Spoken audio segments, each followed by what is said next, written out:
வரலட்சுமி சரத்குமார் அவர்களோட மேரேஜ் இன்னும் சில மணி நேரத்தில் ஸ்டார்ட் ஆக போகுது. அண்ட் அதற்கு முன்னாடி நேற்று ஹல்தி ஃபங்க்ஷனில் என்னெல்லாம் நடந்திருக்கு அப்படிங்கிற அட்ராசிட்டிஸ் எல்லாத்தையுமே நேற்று அங்கே போயிருந்த செலிபிரிட்டிஸ் அவங்களோட சோஷியல் மீடியா பேஜில் ஷேர் பண்ணி வந்துட்டு இருக்காங்க. அண்ட் அதை பற்றிலாம் தான் இந்த ஒரு வீடியோவில் நம்ம பார்க்க போகிறோம். வரலட்சுமி சரத்குமார் அவர்களுக்கு நிக்கோலஸ் தேவ் அப்படிங்கிறவர் கூட இன்னைக்கு தாய்லாந்தில் மேரேஜ் நடக்க போகுது. இந்த ஒரு மேரேஜ் நம்ம கல்ச்சர் படி நம்ம காலையில் 4 மணிக்கு 7 மணிக்கெலாம் வைப்போம் இல்லையா, அந்த மாதிரி டைம்லலாம் நடக்காது. அண்ட் தாய்லாந்தில் இருக்க டைம் படி தான் நடக்க போகுது. அண்ட் ஃபர்ஸ்ட் ஆஃப் ஆல் இவங்களோட கல்யாணம் தமிழ்நாட்டில் தான் நடக்கிற மாதிரி இருந்துச்சு. ஆனால் அவங்களோட ஃபியான்சி நிக்கோலஸ் தேவ் தான் தாய்லாந்தில் நடத்தலாம், இந்த ஒரு கல்யாணம் மிக பிரம்மாண்டமாக இருக்கணும் அண்ட் எல்லாருமே ஆச்சரியமாக பார்க்கணும் அப்படின்னு சொல்லியிருந்தாராமா. அண்ட் அந்த ஒரு காரணத்தினால தான் இந்த ஒரு மேரேஜ் தாய்லாந்துக்கு போயிருந்துச்சு. அண்ட் அங்கே நேற்று ஹல்தி ஃபங்க்ஷன் நடந்திருந்துச்சு. இந்த ஒரு ஹல்தி ஃபங்க்ஷனில் ஏகப்பட்ட பிரபலங்கள் கலந்துக்கிட்டாங்க அப்படின்னு தான் சொல்லணும். அனிதா விஜயகுமார் அவர்கள் கலந்துக்கிட்டாங்க. அவங்களோட சோசியல் மீடியா பேஜிலேயே சரத்குமார், வரலட்சுமி சரத்குமார், நிக்கோலஸ் தேவ் கூட இருக்க மாதிரியான ஃபோட்டோஸை ஷேர் பண்ணியிருந்தாங்க. அண்ட் அது மட்டும் இல்லாமல் திரிஷா அவர்கள் நேற்று ஹல்தி ஃபங்க்ஷனில் கலந்துக்கிட்டு இருந்திருக்காங்க. அங்கே எடுத்துக்கிட்ட ஃபோட்டோஸையுமே அவங்க ஷேர் பண்ணியிருந்தாங்க. அண்ட் இந்த ஃபங்க்ஷன் எல்லாமே நேற்று ரொம்பவே பிரம்மாண்டமாக போயிருக்கு.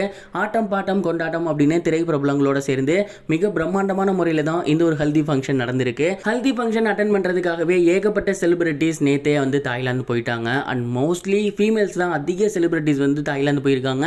ஏன்னா ஹல்தி ஃபங்க்ஷனில் அவங்களுக்கு தான் வேலை அதிகமாக இருக்கும் இல்லையா, ஸோ அவங்க எல்லாம் போயிருக்காங்க. அதை தொடர்ந்து நிறைய மேல் செலிபிரிட்டிஸ் எல்லாமே இன்னைக்கு தான் காலையில் ரீச் ஆகியிருக்காங்க. அவங்க எல்லாருமே இப்போ தாய்லாந்தில் தான் இருக்காங்க. அவங்க வரதுக்காக தான் ஒரு சில நேரங்கள் குறிக்கப்பட்டிருந்துச்சு. அண்ட் எல்லா செலிபிரிட்டிஸும் வந்ததுக்கப்புறம் அங்கே அவங்க குறித்த டைமில் ரொம்பவே பிரம்மாண்டமான முறையில் பீச்சில் அவங்களோட கல்யாணம் நடக்க போகுது அப்படிங்கிற தகவல் சமீபத்தில் கிடைச்சிருக்கு.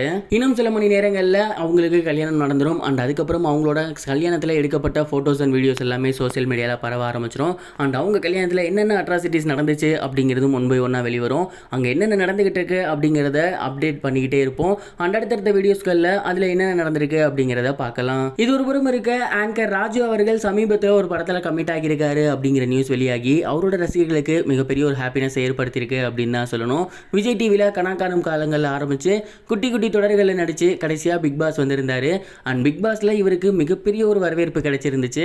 எல்லாரையுமே ரொம்பவே சூப்பராக என்டர்டெயின் பண்ணியிருந்தார். அதில் அவர் ஃபர்ஸ்ட் ப்ரைஸும் வாங்கியிருந்தார். பிக் பாஸ் வின் பண்ணதுக்கப்புறம் அவர் அடுத்து என்ன பண்ண போகிறாரு அப்படிங்கிற கேள்வி எல்லோருக்குமே இருந்துச்சு. அடுத்து அவர் படம் நடிப்பாருன்னு தான் எல்லாருமே எதிர்பார்த்தாங்க. ஆனால் கொஞ்சம் டிலே பண்ணிட்டே வந்தார். இந்த ஒரு நிலையில் அவர் புதுசாக ஒரு படம் ஜாயின் பண்ணியிருக்காரு. இந்த ஒரு படம் யங்ஸ்டர் பற்றின படம் அப்படின்னும் கண்டிப்பாக இந்த படம் எல்லாருக்குமே பிடிக்கும் அப்படிங்கிற மாதிரியும் அந்த படத்தோட டைரக்டர் சமீபத்தில் ப்ரெஸ் மீட்டில் சொல்லியிருந்தாரு.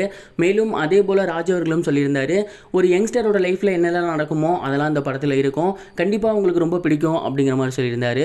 ராஜு அவர்களுக்கு முன்னாடி கவின் அவர்கள் இதே மாதிரி பிக் பாஸ்ல இருந்து வந்திருந்தாரு. இப்போ மிகப்பெரிய ஹீரோவாக இருக்காரு. அதே போல் இவரும் ஆனார்னா ரொம்பவே சூப்பராக இருக்கும். பொறுத்திருந்து தான் பார்க்கணும் கவின் மாதிரியே ராஜுவும் கலக்குவாரா அப்படின்னு. இது வரைக்கும் கனெக்டிங் டிவிக்கு சப்ஸ்கிரைப் பண்ணனா மறக்காமல் சப்ஸ்கிரைப் பண்ணிக்கங்க.